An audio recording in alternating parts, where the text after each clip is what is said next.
இன்றைக்கு ரட்சிப்பில் இருக்கிற ஆசீர்வாதங்களை பார்க்க ஆரம்பிப்போம். ரட்சிப்பின் மூலமாய் நமக்கு கிடைக்கிற ஆசீர்வாதங்கள். ரட்சிப்பின் மூலமாய் நமக்கு கிடைக்கிற முதல் ஆசீர்வாதம் பாவ மன்னிப்பு. பாவ மன்னிப்பு. நீங்கள் விசுவாசியாக இருந்தீங்கன்னா நீங்கள் மன்னிப்பை பெற்றதே உங்க பெரிய சாதனைன்னு சொல்லலாம். நீங்கள் ஒன்றும் சாதிக்கலை, ஆனால் தேவன் சாதித்தார். உங்களுக்கு அந்த மன்னிப்பை ஃப்ரீயாக கொடுத்துட்டார். அதுவே ஒரு பெரிய விஷயம். அந்த மன்னிப்பை உங்களுடைய நித்தியத்தை பத்திரப்படுத்திருச்சு. அந்த மன்னிப்பை உங்களை ஒரு வினர் ஆக்கிடுச்சு. நீங்கள் அந்த மன்னிப்பை பெற்றீங்கனாலே சொல்கிறேன், நீங்கள் ஒரு சாதாரண விசுவாசியாக இருந்தீங்கன்னா நீங்கள் ஏற்கனவே ஜெயிச்சிட்டீங்க. நித்தியமாக ஜெயிச்சிட்டீங்க. இவ்வளோ பெரிய விஷயம் வெறும் சாதாரண ஒரு பாவ மன்னிப்பு.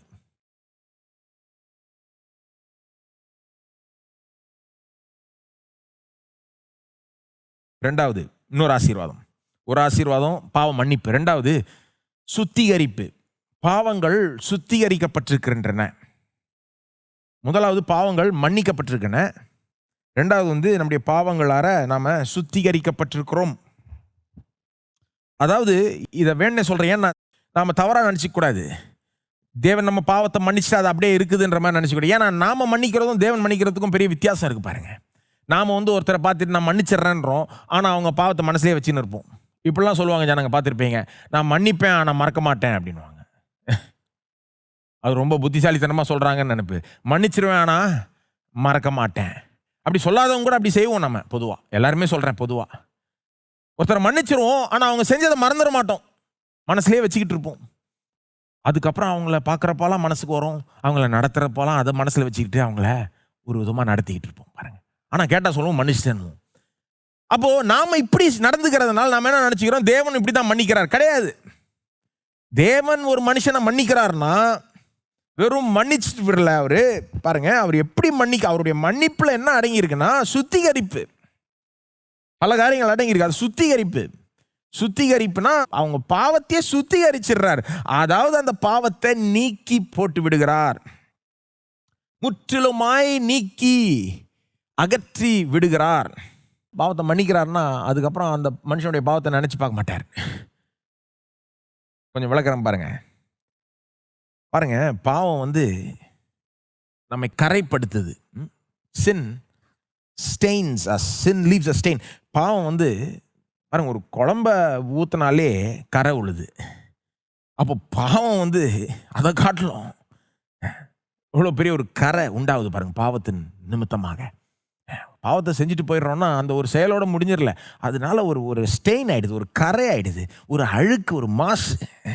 நமக்கே அது உணர முடியுது, ஒரு அழுக்காயிட்ட போல ஒரு உணர்வு.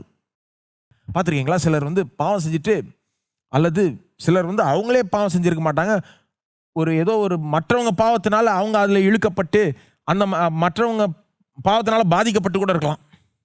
அப்படிப்பட்டவர்கள் கூட சில நேரம் சொல்லுவாங்க இந்த மாதிரி, அதாவது சோப்பை போட்டு தேய்ன்னு தேய்ப்பாங்க அப்படின்னு.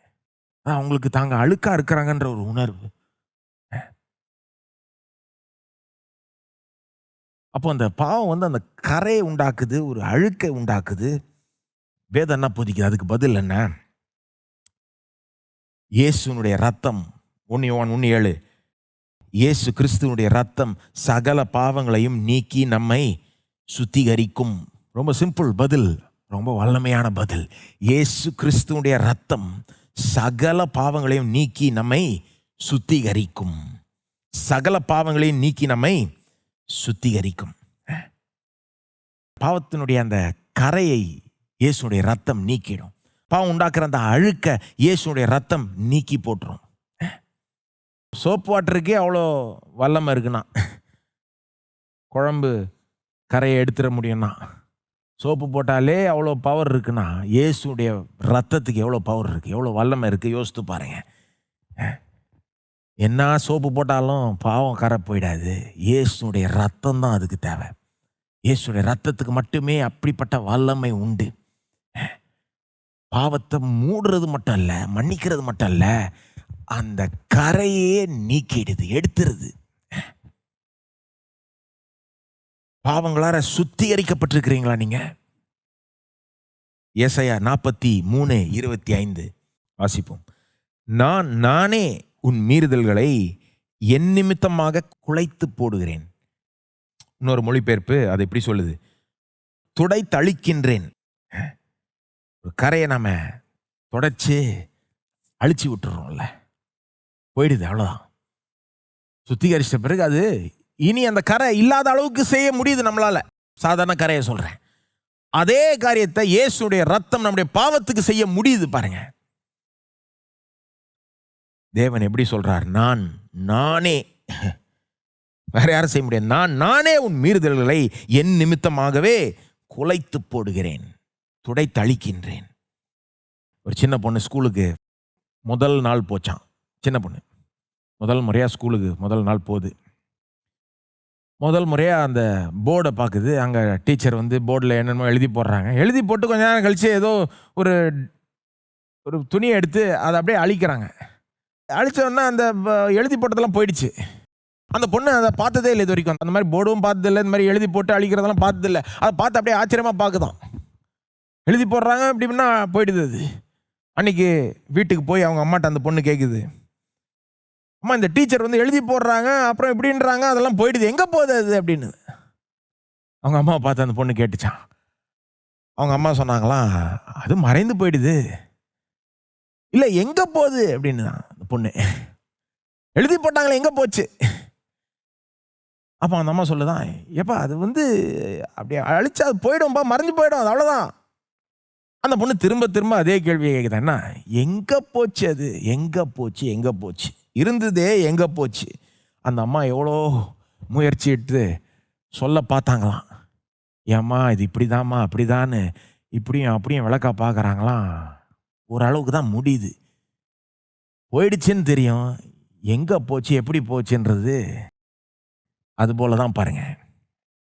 நம்முடைய பாவமும் இயேசுடைய ரத்தம் அந்த பாவத்தின் மேலே அப்ளை ஆகும்போது, அதாவது நாம் இயேசுவை விசுவாசிக்கும் போது, இயேசுவினிடத்தில் பாவ மன்னிப்பை பெற்றுக்கொள்ளும் போது, சிலுவையை பார்க்கும்போது, அவருடைய ரத்தத்தின் வல்லமையை நம்பும் போது என்ன நடக்குதுங்க? ஆவிக்குரிய ரீதியில் அந்த போர்டை அழிக்கிற மாதிரி அந்த ரத்தம் அந்த பாவத்தின் மேலே விழுந்ததுன்னா, அப்ளை ஆச்சுன்னா அவ்வளோதான், அந்த கரை முடிஞ்சது, காலி, போயிடுச்சு, நீங்கி போனது. எங்கே போச்சுன்னா போயிடுச்சு, அவ்வளோதான். இனி அது இல்லை, ஒருபோதும் வராது. இது உங்கள் கம்ப்யூட்டரில் இருக்க அந்த டிலீட் பட்டனை காட்டிலும் மேன்மை உள்ளது. கம்ப்யூட்டர், நம்ம எல்லாருமே கம்ப்யூட்டர் யூஸ் பண்ணுறோம், டிலீட் யூஸ் பண்ணுறோம்ல. ஒரு ஃபைல் வேண்டாம், ஒரு காரியம் வேண்டாம், டிலீட் பண்ணால் டிலீட்னு அழுத்தணும். நம்ம என்ன நினச்சிக்கிறோம், அது டிலீட் ஆகிடுச்சு அப்படின்னு நினச்சிக்கிறோம். பார்த்தீங்கன்னா அது ஆக்சுவலாக இருக்குது, ரீசைக்கிள் பின்னு ஒன்று இருக்குது கம்ப்யூட்டரில், அங்கே போய் மாட்டிக்குது. இது நம்ம இங்கே டிலீட் பண்ணோம், நமக்கு சிலருக்கு வந்து டிலீட் பண்ணிட்டாங்கன்னா போயிடுச்சுன்னு நினச்சிக்கிட்டாங்க. ஆனால் அங்கே இருக்குது, ரீசைக்கிள் பின்லேயும் போய் டிலீட் பண்ணலாம். ஆனால் அங்கே போய் டிலீட் பண்ணால் கூட என்ன சொல்கிறாங்க, முக்கால்வாசி கம்ப்யூட்டரில் இன்னும் இருக்குது, ஹார்ட் டிரைவில் இருக்குதுன்றாங்க. வேணும்னா ரிட்ரீவ் பண்ணலாம். விஷயம் தெரிஞ்ச ஆளுங்க போய் நீங்கள் 2 முறை டிலீட் பண்ணால் கூட அதை போய் ரிட்ரீவ் பண்ணுறதுக்கெல்லாம் வழிகள் உண்டு முக்கால்வாசி கம்ப்யூட்டரில். ஏன் இது சொல்கிறேன்னா, நாம் வந்து இந்த கம்ப்யூட்டர் டிலீட்டை உண்மையிலே டிலீட்டுன்னு நினச்சிக்கிறோம். ஆனால் அது உண்மையிலே டிலீட்டாக இருக்க மாட்டேங்குது, சில நேரம் இருக்குது. ஆனால் இயேசுடைய ரத்தம் வந்து பர்மனன்ட் டிலீட். அந்த ரத்தம் நம்மளை கழுவும் போது அதை முற்றிலும் அகற்றி போட்டு விடுகிறது, அந்த கரையை முற்றிலுமாய் எடுத்து விடுகிறது. ஒருபோதும் திரும்ப வரவே வராது, ஒருபோதும் திரும்ப வரவே வராது. Removed, cast away. மீகா 7:19, நம்முடைய பாவங்களை எல்லாம் சமுத்திரத்தின் ஆழங்களில் போட்டு விடுவார். அந்த காலத்தில் சமுத்திரத்தின் ஆழங்களில் ஒரு காரியம் போயிடுச்சுன்னா திரும்ப வரவே முடியாது, அதை எடுக்கவே முடியாது.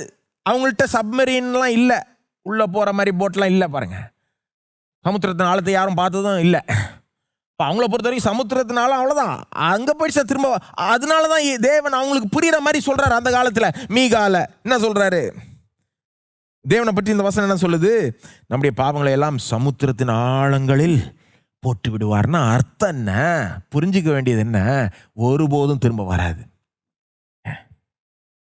எபிரேயர் 1:3 அந்த நடுவில் இப்படிப்பட்ட வாக்கியம் வருது பாருங்க.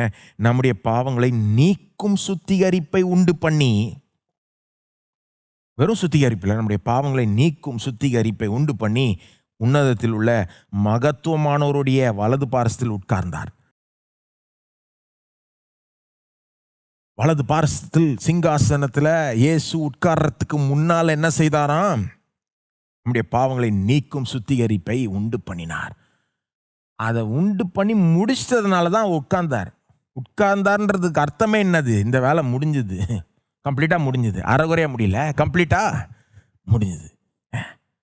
இயேசுடைய ரத்தம் உங்களை கழுவுமானால் அந்த கரை கொஞ்சம் கூட இருக்காது. திரும்ப அந்த பாவம் வர முடியாது. பழைய ஏற்பாட்டில் ஒரு டிராமாவே போட்டு காமிக்கிறார் தேவன். இந்த சத்தியத்தை போதிக்கிறதுக்கு ஜனங்களுக்கு ஒரு டிராமா மாதிரி போட்டு காமிக்கிறார். லேவியராகமம் 16ஆம் அதிகாரத்தில் பாவ நிவாரண நாள்னு ஒன்று இருக்கு. வருஷத்தில் ஒரு நாள் தேசத்தினுடைய பாவத்துக்கு நிவாரணம் செய்கிற ஒரு நாள். அன்னைக்கு அந்த பிரதான ஆசாரியன், இஸ்ரவேல் தேசத்தினுடைய பிரதான ஆசாரியன் 2 ஆட்டை கொண்டு வரணும். லேவியராகமம் 16ஆம் அதிகாரத்தில் இதெல்லாம் இருக்குது, நீங்கள் போய் வாசித்து பார்க்கலாம். 2 ஆட்டை கொண்டு வரணும். ஒரு ஆட்டை பலியிடணும், இன்னொரு ஆட்டை பலியிடக்கூடாது. என்ன பண்ணுவாங்க? 21ஆம் வசனத்தில் அது இருக்கு. அந்த பிரதான ஆசாரியன் அந்த 2வது ஆட்டின் தலை மேலே கையை வைத்து தேசத்தினுடைய பாவங்களெல்லாம் அறிக்கை செய்து, அப்புறம் அந்த ஆட்டை வனாந்தரத்துக்குள்ளே அனுப்புவாங்க. ஒரு ஆளை வச்சு அந்த வனாந்தரத்துக்குள்ளே அந்த ஆட்டை கொண்டு போவாங்க. கொண்டு போய் ஒரு மூளை முடுக்கில் விட்டுட்டு வருவாங்க. எந்த அளவுக்குன்னா அந்த ஆட்டை திரும்ப வரவே முடியாத அளவுக்கு ஒரு இடத்துல போய் விட்டுட்டு வந்துடுவாங்க. ஏன் இதை செஞ்சார் தேவன்? பழைய ஏற்பாட்டில் செய்ய சொன்னார் ஜனங்கன்னா, ஒரு டிராமா போட்டு காண்பிக்கிறார். இயேசுவின் மூலமாய் எப்படி நம்ம பாவம் நம்மை விட்டு நீக்கப்படுகிறது என்பதை டிராமா மாதிரி போட்டு காண்பிக்கிறார். எல்லா பாவமும் தேசத்திலிருந்து ஆட்டுக்குள்ள போகுது. அந்த ஆடு அந்த பாவங்களை எடுத்துக்கிட்டு அப்படியே வனாந்தரத்தில் போயிடுது. திரும்ப வர்றதே கிடையாது. அந்த பாவம் திரும்ப வருவதே இல்லை. இயேசு தான் அந்த ஆடு. ஒரு ஆடு உண்மையில் இதை செய்ய முடியாது. ஆனால் இயேசு நம்முடைய பாவங்களை சுமந்து தீர்க்கிறார், நீக்கி போடுகிறார், சுத்திகரிக்கிறார். இனி அந்த பாவம் வருவதே கிடையாது. எந்த அளவுக்கு இது உண்மைன்னு பார்த்தீங்கன்னா, தேவன் சொல்றாரு, உன் பாவத்தை நான் இனி நினையாமல் இருப்பேன்றார். ஏசாயா 43:25 பாருங்க. ஏசாயா 43:25 ஏற்கனவே வாசனம். அந்த வசனம், அந்த முடிவு பாருங்க. நானே உன் மீறுதல்களை என் நிமித்தமாகவே குலைத்து போடுகிறேன், உன் பாவங்களை நினையாமலும் இருப்பேன். உன் பாவங்களை நினையாமலும் இருப்பேன். இந்த வார்த்தைகளை கவனிங்கள். உன் பாவங்களை நினையாமலும் இருப்பேன் அப்படின்னா என்ன அர்த்தம்? மறந்துட்டாரா? அவருக்கு மறதியா? கிடையாது. அவருக்கு எல்லாமே தெரியும், எதையும் மறக்கவும் மாட்டாரு. அந்த மாதிரிலாம் இருக்கு பாருங்க, உண்மைதான். ஆனா ஏன் இப்படி சொல்றாரு இங்க? He chooses to forget our sin. நம்முடைய பாவங்களை மறக்க தீர்மானம் கொள்கிறார். ஆங்கிலத்தில் I will not remember வருது. இப்படி சொல்லலாம், அல்லது புரிஞ்சுக்கிறது கஷ்டமா இருந்தா இப்படி சொல்லலாம். நம்முடைய பாவத்தை மன்னிச்சிட்டார்னா சுத்திகரிச்சிட்டார்னு அர்த்தம். அப்படின்னா என்ன அர்த்தம்னா, அதனுடைய விளைவு என்னன்னா, ஒருபோதும் தேவன் நம்முடைய பாவத்தை அதுக்கப்புறம் நினைச்சு பார்க்கவே மாட்டார். அல்லது இப்படி சொல்லலாம், ஆங்கிலத்தில் ஒரு மொழிபெயர்ப்பு இப்படியே சொல்லுது, New Living Translation, I will never think of them again. உன் பாவத்தை பற்றி நான் திரும்ப யோசித்து பார்க்க மாட்டேன்.